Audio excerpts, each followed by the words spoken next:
Wanderers! Welcome to my first pregnancy update. So first I want to apologize to any subscribers out there who are not at all interested in following this pregnancy, but Corbin and I decided we want to put everything into one channel and just create separate playlists just so that we can keep it all in one place. And if you're not interested, then just don't watch the videos. We found out we were pregnant when we were 5.5 weeks, or about close to that. And the symptoms I was having that kind of made me think that maybe I was pregnant. It felt just like normal pre-period symptoms.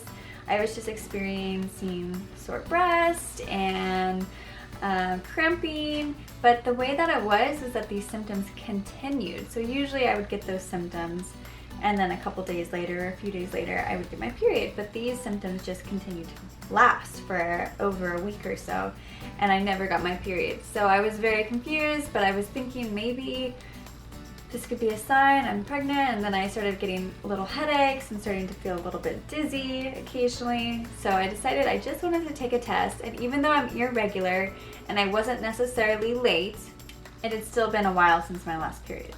So I had Corbin get me a test. We were parked in a Walmart parking lot because that's where we were staying for the night in the van. And he got the test and he had no idea. He thought for sure it was going to be negative, and I thought for sure it was going to be positive. And it was positive, and it was a huge surprise. We had not been trying to conceive necessarily, but we weren't also not trying to conceive. We did have future plans of trying to conceive later on the trip, and it just happened a bit earlier. In fact, it happened probably the first week of this trip. So that's all very exciting. It was kind of a shock and it was a surprise for sure, but we were also just super excited for this new adventure that we were gonna go on, and just super excited that our little baby is going to be joining us on our van life adventure. So after we received the positive on the pregnancy test, we of course had to confirm it, and we confirmed it at a clinic that was nearby, and a really nice place actually. The lady was super nice, really just had a very comforting personality about her. And she confirmed the pregnancy with a urine sample, and then she estimated that at that time we were 9.5 weeks, which blew me away. And I know that they date it by your first day of your last cycle, and it had been 9.5 weeks at that point since my last cycle, but I'm so irregular, and I knew that would just be way too far along. I was just very confused. That didn't seem like that could be possible, that I could be that far along and just found out 9.5 weeks that I was pregnant. So we went with that estimated due date, and I think at that time she estimated it to be February 11th was when we were due, and I just went with that for now and just kind of looked and see if we were matching symptoms online, and just waited until we could get a dating ultrasound. After we confirmed the pregnancy at the clinic, then we were able to get an appointment where we could get our first prenatal appointment, and this was super exciting. I hoped we were going to get a dating ultrasound. We didn't know for sure, and I was very excited about the appointment and getting to possibly hear the heartbeat for the first time. Unfortunately, it was actually not my favorite experience ever. The clinic just felt very cold, and the staff that was working with us were just very unsupportive and kind of judgmental, and just very just not the kind of environment that I would prefer to have my first prenatal appointment in. But they did set up a dating ultrasound for us, which was great, and the technician who did that, she was amazing. She was super kind and just really comforting, and it was so exciting to see the baby for the first time and see the little heartbeat, especially since they had been trying to find the heartbeat with the Doppler? I don't know what it is. They were trying to find the heartbeat just to hear it, and they couldn't find it. So with the ultrasound, it was great and really reassuring to see the heartbeat and see the little baby. And then she told us that she's like, it's so small, you are definitely not at the weeks that they told you. And in fact, when we had the ultrasound, she dated us at not even 8 weeks. We were gonna be 8 weeks the next day. So our original due date was about a month off, and our actual due date is March 7th. So That felt so much better for me to realize that we had found out we're pregnant at only 5.5 weeks instead of 9 weeks or 9.5 weeks. We are now 9 weeks, actually almost 10 weeks. We're at the end of the 9-week mark. I'll be 10 weeks tomorrow, but we are 9 weeks still, and the baby is the size of a grape. It's so cute. It's just a little tiny grape, so it's still very small, but it's growing. If you don't know, I've actually been taking prenatals as well as cod liver oil months before we were pregnant, just because when I had my annual exam, the midwife that I saw had recommended I get on them if we were going to start trying within the year, and also because we were not using traditional contraceptive and we were just watching my cycle. So I've been taking prenatals way before I was pregnant, which I think is great. I really recommend people doing that just because then you don't have to worry about missing those nutrients right when the baby is growing and the brain is being developed and just really important organs and stuff. So I was always taking vitamin code, which I don't have a bottle with me right now, but I was taking vitamin code prenatals, which I really like, and I want to switch back to. But when I ran out of prenatals, the Whole Foods that I went to go grab some more prenatals at, they didn't have them at the time, they weren't stocked. So I'm now taking Mega Food Baby and Me. And there's two versions of this. There's an herb-free version, which is actually one I would have preferred to take. And I like it, I think it's great. The only thing I don't like is, well, there's a couple things I don't like. First thing is I have to take 4 a day versus 3, which doesn't seem like a big deal, but it totally is. If you're taking pills 3 times a day, that's already enough. And then if you have to take 4 pills, and then also these pills, they're not encapsulated. It's just the actual pill, and it tastes disgusting. When I first had to take it, I was just like gagging it down, and I just like gulp it and try to drink it so fast so I didn't have to taste it. And of course, when you're pregnant, like gross things are already hard anyways, so having a pill that I have to take 4 times a day that does not taste good is not my favorite. But I've adjusted, it's not that big of a deal, and I will definitely finish using this bottle, but I will probably switch to the vitamin code again. I'm also taking, like I said, cod liver oil, and the reason I'm taking it is for the DHA, because that's super important during pregnancy also. It also has a lot of omega-3s and EPA and just good stuff. Those are the supplements I'm taking for this pregnancy right now.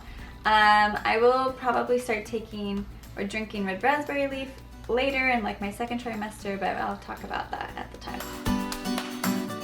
Cramping has pretty much subsided now. I did experience it for a little while, continued to experience it for about a couple weeks after that, but it's really very much subsided. Every once in a while I'll feel a little bit of cramping, but it's pretty much gone. My breasts are still kind of sore, but it goes off and on. Like sometimes it's like really bad, and then sometimes it's fine. Like right now I feel like fine, but they are growing, which is super exciting for me because I've always been small breasted. I feel weird saying breast.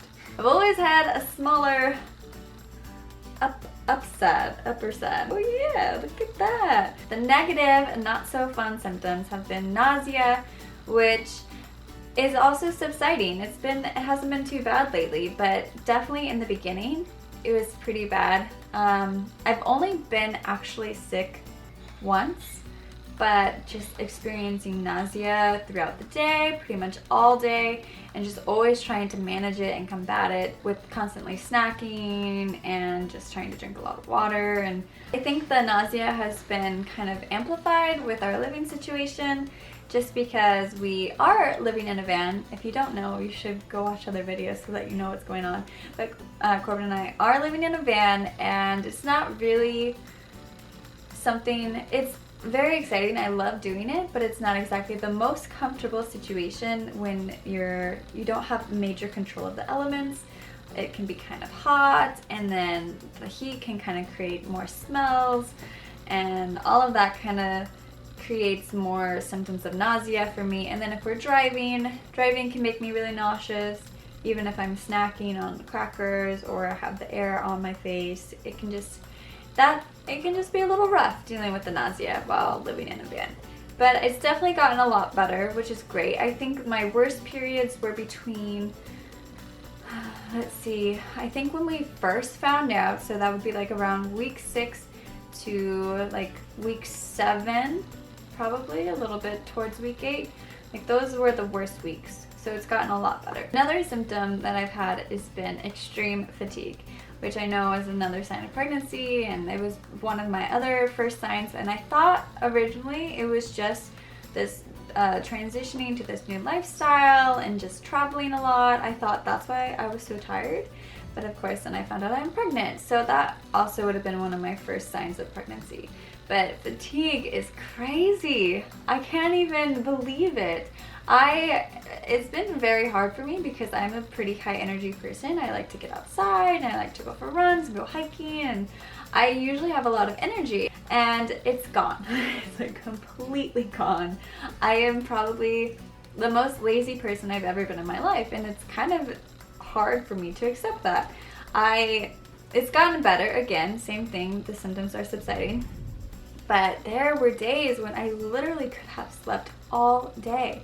And I would just be so tired, and I would just lay down and I would fall asleep, and like a deep sleep, just sleeping for hours sometimes. And I was just so tired. I am still more tired than I am in my normal everyday life when I'm not pregnant. But it's subsiding. I have more energy, and it's been great because I feel like a little bit more alive, which is good. Food. So food is a huge thing for me also. I'm the type of person who likes to eat everything all the time. I love food, and this pregnancy has made that a little bit difficult for me, and it's so weird. It really is weird because all food will sound disgusting except for one thing, and I will have to eat that one thing, and if I don't eat that one thing, then I'm probably going to be nauseous, and that's not good. It's getting better. This is probably the one that has stuck around the most. I can eat more foods, and it's not so much of a food aversion if it's not that particular food, but it's still definitely harder for me to convince myself to eat other foods besides whatever particular food that I am craving at the time. It's manageable, but it also can be a little tricky in the van because we have our limited space within the van, and we can't just go out and buy all sorts of foods because it just won't fit in the van and it'll go bad. So it's hard to like pick and choose what I want when we're grocery shopping, and it always is that I'll get something that sounds really good while shopping, and then I really cannot stand it the next day. So it's kind of tricky and really annoying, and I feel like a super picky eater, which I'm not at all, so that's been really annoying, but I'm dealing with it. Kind of tied to food would be smells.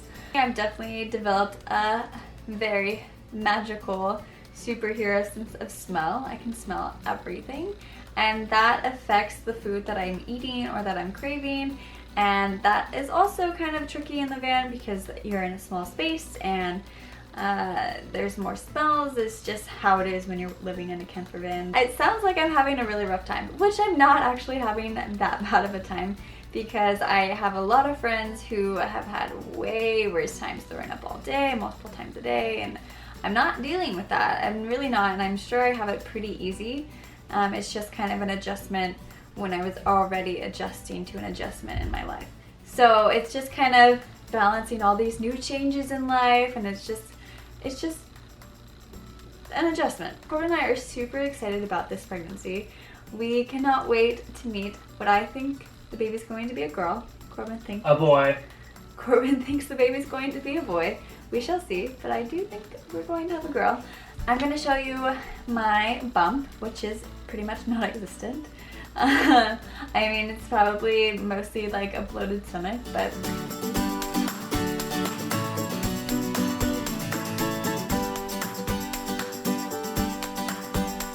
that is my 9-week update, and I know it was a lot, but I felt like I had a lot to catch up on since it has been 9 weeks, and I wanted to share discovering out we're pregnant and ultrasound and everything. So, but it has been a great adventure so far, and I'm so excited to share it with you. We're going to be doing these updates every week throughout the pregnancy. If you're pregnant and you are close to my time, or even not, if you're pregnant or expecting or trying to conceive, I really hope to hear from you so that we can like be there for each other and support each other. And thank you so much. Be where your feet are. Bye.